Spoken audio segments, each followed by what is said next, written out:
joining us again this afternoon is the lawyer of the self-proclaimed Duterte bagman, Mr. Ramil Madriaga. Sir, magandang hapon po, Attorney Raymond Palad. Welcome Good back, morning ulit, attorney. sir. Ay, good morning. Good afternoon sa inyong Hi, afternoon po. attorney. Good afternoon po. Hi po. Since po, medyo magulo yung mga kasamahan ko dito. Ano bang, then, ano bang Ronald. assessment nyo, attorney, dito sa pagharap ni Ramil Madriaga? Ano bang tingin nyo? Well, nabigla din kami, no? The way he carried himself, yung pagsasalita niya. Kasi pag sa jail, nag-uusap kami, napaka-soft-spoken yan eh. Kaya nung nagte-testify na siya, kung mapapansin mo rin eh, hindi nga ako kinakausap, nagte-text na lang ako. Talagang very focused siya na sabihin yung contents ng kanyang salaysay. And you would notice also na halos lahat ng pagtatanong sa kanya, hindi nagbabasa yan. Ako na nga yung nagme-message sa kanya sa likod na if you're asked questions sa paragraph, you can look para ma-check mo yung sinasabi nila. Pero sabi niya, hindi, kaya ko to. Sabi niya ganun.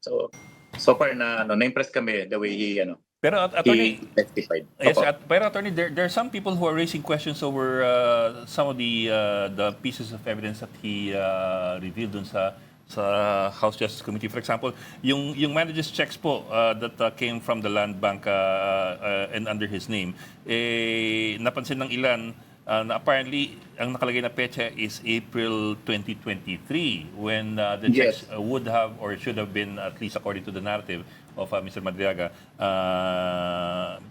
been due in the time of President Duterte. How do you explain that po? Yes. Ano po yan eh, ang explanation dyan is this, no? Yung date niyan, April 2023, ang knowledge lang nandiyan is very limited, no? He was, former president called him, ang sabi meron cheque dun sa safe house sa Eastwood. Dumating siya, nandun na yung cheque. Nung makita niya na 84 million sa isang 4.8 ba yan o 4.2, 4.8, nalula siya, natakot siya kasi parang ang laki ng cheque. Tapos, individual pa yung payee. Pag disud yan, normally contractor yan, di ba? Mga housing project yan. Nag-iisip din naman to. Nung makita niya masyadong malaki, sabi niya daw kay Presidente, wala akong land bank. When I asked him, pwede mo naman i-deposit yung cheque. Hindi sir, natatakot ako kasi ang laki niyan, maaamlapon yan. So, tinawagan daw niya si Presidente and then, ang sabi sa kanya, sige, ibigay mo na lang yung cheque. So, binigay niya sa isang babae. Hanggang doon lang po yung participation niya. As to the source of the check, consideration, ano man ang mga supporting project yan, whether fake o hindi yung cheque, whether or not mali yung cheque or fake yung mga pirma, wala po siyang knowledge sa ganyan. Very limited lang po. So, but yun nga sir, but that might still be a weak point in the testimony kasi nga the date still does not correspond to the date when the president was still the president of the Philippines. Yan po yung napupuna na matindi ngayon, yung 2023. Well, yung Edno, yung trabaho naman niya kay PRRD, hindi naman natapos nung bumaba na sa pwesto si PRRD. Tuloy-tuloy yan. In fact, kahit na wala na si Presidente Duterte, no, nagre-report pa rin siya. The last time nang naputol lang yung pagre-report niya bilang trusted aide ni PRRD, nung lumabas na yung warrant of arrest na yan, July 2023. Hindi na sila nakapag-communicate noon. Kaya yung cheque na yan, April, nasa labas pa siya niyan. Nagtatrabaho siya, inuutusan siya. And sabi nga niya, kaya doon sa salaysay niya, even doon sa pagsagot niya, sinuli niya agad yung checking yan kasi hindi niya alam kung saan galing yung checking yan. Sir, Attorney, nakausap namin si Sal Panelo. Apo? And he said yung common reaction ng mga Duterte group dyan sa testimony, sabi napaka-fantastic daw kasi yung mga sinasabi niya, he is privy to many incidents na talagang ang makakaalam lang dapat mga nasa kategorya na nila Bongo, sa kanila Salvador Medialdea. Lahat sila sinasabi, hindi nila natatandaan tong si Mr. Madriaga. What do you say to those comments? Well, opinion And lang in nila, fact, Attorney Panelo Attorney- yan. Kung hindi nila nakikita si Ramil, ang sabi nga niya sa akin nung nag-uusap kami, hindi siya mahiling mag-selfie. Nakalubog yung kanyang paggalaw, yung operation niya. Lumutang lang talaga siya nung campaign wherein active siya sa isip. Pero talagang hanggat mare ang utos sa kanya, huwag kang masyadong lumulutang. Kasi hindi ka makakooperate behind the scene kung lagi kang lumulutang. Wala ho siyang mapakita sa akin na nagsiselfie siya kay former president. Kaya kung hindi nila kilala si Ramil, that's how good he is, no? Hindi nila nakita, nag-ooperate, baka hindi nila alam, inimbestigahan din sila na Ramil, chinecheck yung background nila. So mas madali kasi mag-operate pag hindi ka kilala, di ba? So nasa kanilang opinion na yun kung bakit sobrang tiwala ang binigay sa kanya. But I don't know if you were able to watch that interview with Attorney Opo. Sal Panelo, but he had no good things to say about Ramil Madriaga. And in fact, sabi niya, puro kasinungalingan yung sinabi at the hearing.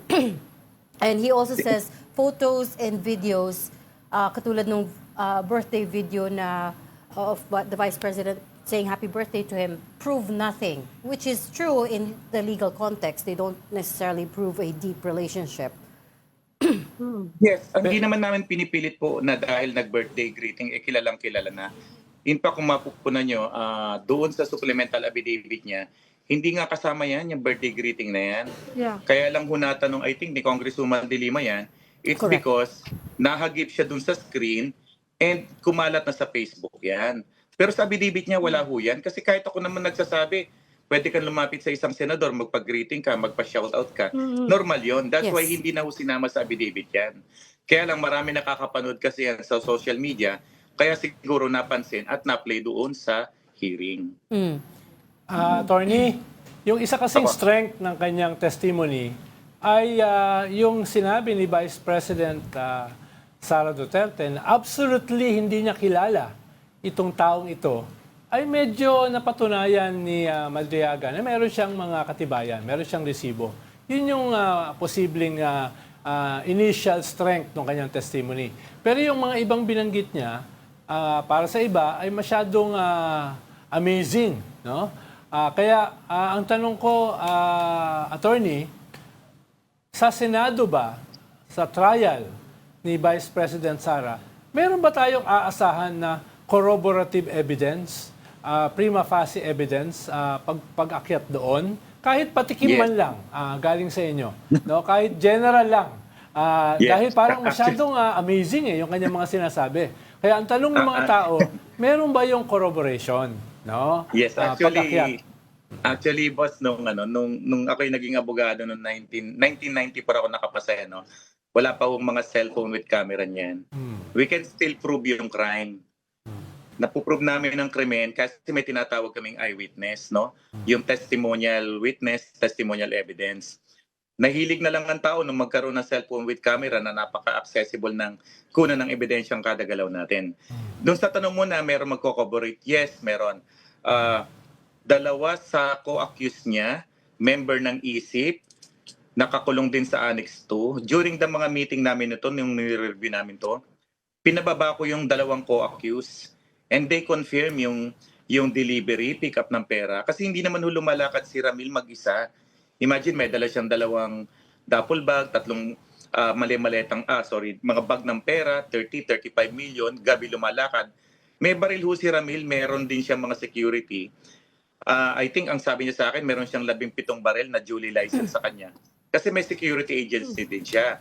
So yung tanong mo na patikim, yes, meron kami mga eyewitnesses who will confirm that. Hindi lang to basta litrato. Meron tayong mga tao na magpo-confirm na kung mag-usap yan sa eleksyon, yung campaign, minsan 30 to 40 minutes yung sa Matnog, yung inaabot yung bandera. After nyan, 30 to 40 minutes, nag-uusap yan yung mga next plan yung gagawin. And then yung mga pick-up delivery ng pera sa iba't ibang location, yung paghatid sa ombudsman, paghatid kay Atty. Kilala. May kasama ho siyang mga security niya. And nakausap ko po yung mga taong yun. Meron po. So, Attorney, nagsalita din si former Ombudsman Martires. Sabi niya, malapit na malapit ako. Kung malapit na malapit daw siya, bakit hindi na lang diniretso sa kanya ni President Duterte yung pera? Bakit pa daw may kailangan nung ganong bagman? Kung bibigyan siya ng ganong klaseng pera at tinatanong nga niya, para saan ba yung perang yon? Actually, common sense eh. Hindi naman pupunta dyan si Pierre RD sa ombudsman para magabot ng pera. Yung mga padalawang ganyan, illegal ho yan. Kaya dinadaan yan sa mga utusan, sa mga middleman para madali po yung tawag natin may deniability po, di ba? Ang mga illegal yung mga Pero para transaction saan na yun kaya? eh. Para saan Hindi kaya daw ko- yon? Kasi sabi Hindi niya, ko alam kasi ang sabi niya every time na may pick up siya ng pera, inuutusan lang siya kung saan maghahatid. Meron pa siyang binabanggit na Mm. minsan kukunin niya yung pera I think hindi na nasama sa supplemental. Nakalagay sa Air Jordan na sapatos. Pag mga 1.52 million, nasa box lang ng sapatos yan. Kung para saan, hindi ho namin masasagot yon. Kasi alam mo, pag ano ka, yung nag-execute ka lang ng project, pag inutusan ka ng boss mo, hindi mo naman sasabihin para saan to. Saan galing to? Drug money ba to? Blood money ba to? Hindi mo tatanungin yan. Basta sinabing, hatid, deliver. That's it. Ganun po yun. So, Kaya kung magbibigay ako ng pera kay Manny Mugato, kahit kaibigan ko si Manny Mugato, idadaan ko muna kay Ed Lingao. so Nadamay dyan. Hindi ko idadaan kay Reg. Kay Ed Kasi- Lingao. Ha? Wait. Bawasan. hindi mo dadaan sa akin kasi Trustworthy si Ed. clearly.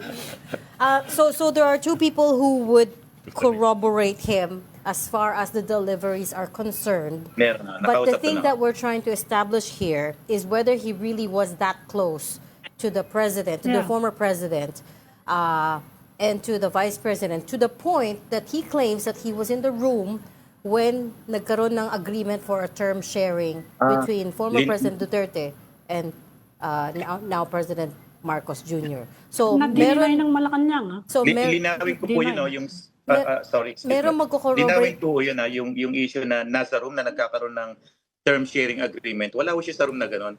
Imagine na nag-uusap noon former president, tapos si BBM, nandiyan si Ivy sa paligid. Hindi ko siya nagjo-join sa mga meeting na He yan. was just told linawin ko about lang it. dyan. Oo. Linawin ko dyan. After na mag-usap ni PRRD sa ni BBM, sinabihan siya. Diyan nasasabihin sa kanya, Oo. iyayabang na PRRD, ganito pinag-usapan namin, ganito yung sinabi ko sa kanya. That's it. Pero hindi ko siya mismong nakaupo sa table habang pinag-uusapan ng term sharing. Hindi Pero- ko siya pero bakit lumutang sasabihin mga sa kanya? pinag-uusapan. Ano Yes. po? Bakit sasabihin sa kanya? Well, That's a hindi ang very makakasagot niyan si important PRRD issue, lang no? ho. Si PRRD lang makakasagot niya kung bakit niya pinagkatiwalaan ng ganon si Ramil Madriaga.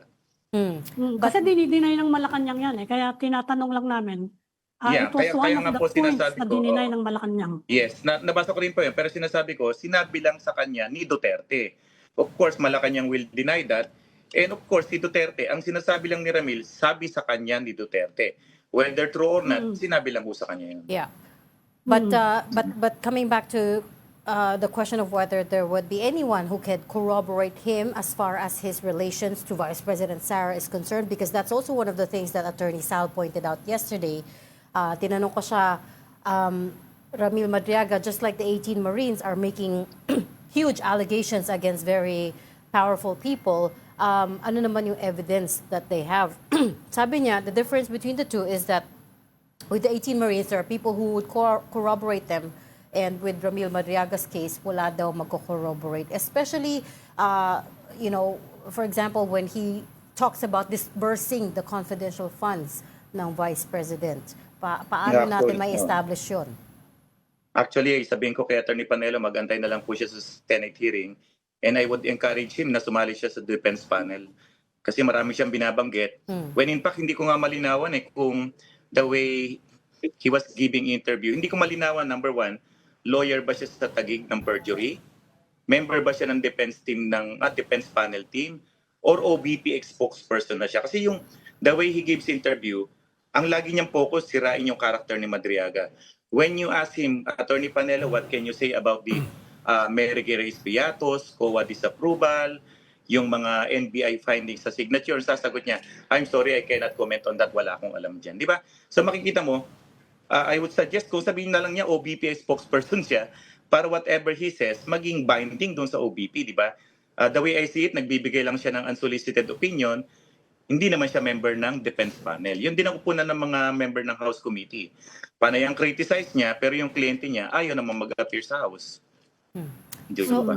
Yeah. So Attorney, mag-abang meron na lang din ba siya. magko-corroborate nung story niya na he was introduced to President Rodrigo Duterte by Roy Lugoles? Kasi alam naman natin, yumaon na si Yes, Mr. wala. Goles noong 2018 pa. Meron bang ibang magko-corroborate nun? Sa pag-uusap namin wala.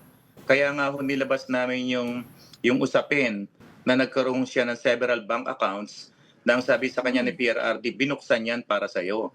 Once na makita po natin yung mga bank accounts na yon and the hundreds of millions siguro na laman nun, doon natin mapapatunayan na nagkaroon siya ng malaking pera sa pangalan niya na inuutusan lang siya na mag-withdraw ka. At ang sabi nga niya, attorney BIP, pagdating sa bangko, pick up pera, receive, deliver sa ganitong location. Saan naman magagaling yung perang yun? Ang sahod lang niya kay Duterte. Sabi niya 100 to 150,000 monthly in cash. Sir, balikan ko lang yung mga cheque kasi Apo. it still sounds to me like a weak link eh. Kailan ho bali pinakuha ng dating Pangulong Duterte yung mga cheque sa Eastwood at pinadala kay Madriaga? Hindi ko kabisado tong details ng cheque, no? Kasi ang sinasabi niya lang sa paragraph 27 on another incident, no? Wala po itong specific date and time. Basta ang sinabi lang sa kanya, may land bank check doon sa Eastwood. Pagdating doon, nakita niya, pinasoli niya ho sa sobrang laki. May takot din po siya sa AMLA. So kung tinanong kanya, nare-recall mo ba yung name ng babaeng pinagsolian mo ng cheque? Hindi ko alam kung napalitan yung checking yan. Hindi ko alam kung na-encash yan. Or hindi natin alam kung peke yung cheque na yan. Okay, but was there Hanggang any doon lang po yung knowledge namin doon. Yes, sir. But was there any indication as to whether the Duterte was still a president at that time or whether he had already Hindi na ho retired? to kasi 2023 na ho to eh. Nagkaroon na tayo ng election. 2022 po, di ba? Okay. So, hindi na po. The other thing is this. I understand that in his testimony as well, he said that Duterte instructed him on 3 separate occasions to pick up 100 million from a bank inside a mall in Lubao, Pampanga. Tama po. Naalala ko yan. Yes, sir. But if you do a quick Google check, there's nothing sizable in Lubao that would be considered a shopping mall big enough to house a bank. Did Yan ho ang he ever kanyang- specify Opo. where, sir? Yeah.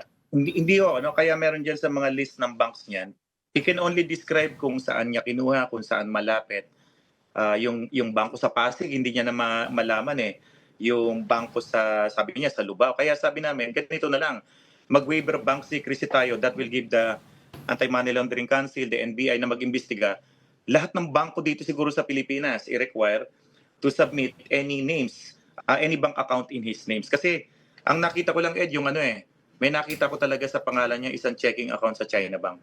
Hindi lang namin nilagay ang check number, yung account number siyempre for security. Pero positive may isa na kami nakita sa China Bank. Sabi natin, pabuksan na lang natin lahat para kahit anong bangko yan na registered sa Bangko Sentral, i-require sila to make a report dito sa waiver na ginawa ni Ramil po. Okay po. Yung waiver po, i-follow ko na po yung waiver kasi what happens now, I know we all know that he signed a waiver and that's a good thing I suppose in terms of transparency. But what happens now? What's the next step? Who does what? Well, binigay po namin sa House yun. It's up to them na po kung sinong utusan nila, kung yung anti-money laundering or the NBI para mag-conduct ng investigation. Anytime po, nandun na sa kanila yan. Binigyan lang kami ng soft copy, ng isang kopya po para sa file namin. Nasa House na po yun kung i-refer nila sa other committee for the conduct of investigation. Bahala na po sila doon. But what do you expect this move to generate? In other words, I suppose you're trying to show that a huge amount of money went through these bank accounts. But for example, will you be able to link certain personalities to these bank accounts? Would that be something that can be made clear even with the waiver? I'm not familiar kasi with Yung source exactly ng how much pera. information will be No, released. Actually, pag magde-deposit po tayo sa bangko, at sobrang laki, let's say 10 million, 20 million, nagtatanong na yung bangko niyan. Let's say ako, nagpunta ako sa bangko, magde-deposit ko 1.5 million. Sino po sila? Hindi ka kilala ng bransa, saan galing to, ba't may ganito kang pera? Tinatanong pa talaga di ba? Lalabas ka ng ID mo, i-report ka pa sa manager, saka lang a-approve ang tanggapin. If the bank, hindi ka kilala ng bangko, hindi nila tatanggapin yung pera. So, dito sa bank accounts na to, gusto naming malaman kung saan galing yung mga pera, sa mga branch dineposit. Kasi definitely, may record ang bangko niyan kung sino at saan i-deposit yung ganito malaking halaga. May mga bank code po yan kada branches natin. So makikita ron sa bank transaction kung saang branch, anong araw, at kung sino ang, let's say, nag-bank transfer, nag-online transfer, o nag-issue ng cheque. Sa ngayon, wala ho siyang pinangahawakan. Ang nakita lang namin, checkbook, saka yung photocopy ng passbook. Pero yung mismong bank transaction history, mahihirapan kaming mag-request niyan kasi nakakulong siya. So ipasa natin sa AMLA para maimbestigahan. And then, pag na-discover yung mga personalities na na-involved sa deposit ng pera, then it's high time na imbestigahan itong mga taong to for possible money laundering po. Attorney, Apo, yes. nabanggit na yung kanyang cellphone ay nasa RTC? Yung legal custody po, hindi talaga nasa RTC. Ang nangyari po kasi niyan, yung phones niya were confiscated when he was arrested noong July 2023. It was never subjected for forensic examination, and kaya during our discussion sa korte, sabi ni judge, wala sa custody ko yan kasi hindi naman siya inoffer as evidence. So, yung physical possession po nasa PNP. So, naka-hold po doon yon. We filed a motion to release the phone, and then merong request yung prosecution na before releasing it to us, ipa-forensic examination, which is amenable naman kami. Walang problemang buksan yung phone, pero of course we will insist na magkaroon ng limitation kasi according to Ramil, there are sensitive videos doon, mga messaging and photos na may mga personalidad na involved na ayaw naman naming madamay doon sa kidnapping case doon sa RTC 21 po. Anong klase yung kanyang SIM card, attorney? Prepaid o postpaid? Ang alam ko po prepaid eh. Prepaid. Okay, Attorney Palad, let's talk about the painting. At the Yes. hearing, he presented a photo of a painting that he said he gave to Vice President Sara Duterte that was painted by one of his scholars. Tapos, I'm sure you know that there was a Davao-based artist, si Tanya Gaisano Lee, who disputed this, saying Yes. that she was the one who painted that, and she certainly, she gave it to Vice President Sara herself when Sara was still a mayor. And now you guys are saying na yung version ni Ramil Madriaga ay hinirequest ni Sara Duterte. Is that right? And again, do you have evidence of that? Ayan o, naglagay ako ng picture sa likod ko. Para Yeah. maganda yung usapan natin. Ayan. Yan ba yung galing kay Madriaga? Kanina ho, yung isang painting, yung painting na nasa likod ko po. Kanina ho, kinuha ng kasama ko yan sa Pangil, Laguna. Nakasabit po dyan sa wall. Nakuha na po yan kanina. I think nasa Makati area na yan. That shows po na maraming kopya yung painting na yan. Yung isa, binigay niya raw kay BP Sara. Yung isa na kay Ramil, nakadisplay dun sa bahay niya sa Laguna. Tapos po, meron pa siyang pinagawa si BP Sara na may mukha niya. Hindi ko pa alam kung nakita niyo po yon, yung may mukha niya. So, ang kwento po niyan is that merong binigay na photo si BP Sara kay Ramil dahil naikwento ni Ramil na meron siyang scholar na marunong magpinta. Ang sabi ni BP Sara, make this as an inspiration. Well, ang alam ni Ramil, gayahin. So pinagaya niya sa scholar niya, kaya nagka-produce ng dalawang photo na walang muka, pero yung concept ng painting, no, naka-Pilipinyana, walang muka, then parang ano ba yun, yung bilog sa likod, ano ba yun, buwan ba yan or what? Same yung concept.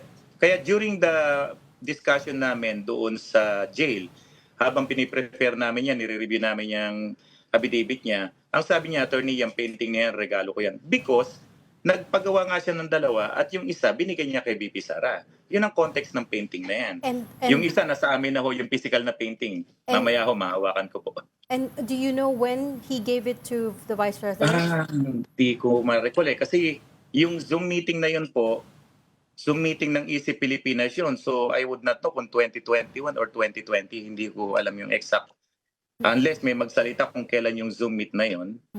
So ngayon, kaya ang nangyari niyan, kung nagkaroon man ng panggagaya doon sa painting na binigay nung from Davao, dahil na rin yun, sabi ni BP Sara, pagaya to, make this as an inspiration.